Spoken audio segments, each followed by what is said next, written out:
ভগবান বিষ্ণু কেন নৃসিংহ অবতার ধারণ করেছিলেন?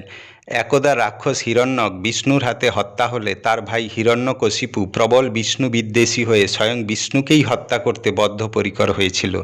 তার জন্য তার চাই ক্ষমতা, আর সেই ক্ষমতা একমাত্র প্রজাপতি ব্রহ্মাই দিতে পারেন। সেই জন্য হিরণ্যকশিপু ব্রহ্মার ধ্যানে বসে। সেই ধ্যানে হিরণ্যকশিপু যেন কোনো জীবের হাতে দিনে বা রাতে আর অস্ত্রের আঘাতে তার মৃত্যু না হয় সেই বর পেয়েছিল।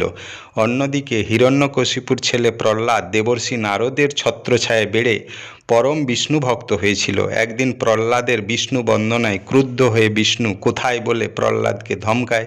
প্রহ্লাদ তখন একটি থামকে দেখিয়ে বলেছিল, ভগবান বিষ্ণু সর্বত্র, অর্থাৎ এই থামের মধ্যেই আছে। এতে হিরণ্যকশিপু ক্রোধিত হয়ে সেই থামে লাথি মারলে ভগবান বিষ্ণু নৃসিংহ অবতার ধারণ করেন। গোধূলি লগ্নে নরকাঘাতে তাকে হত্যা করে।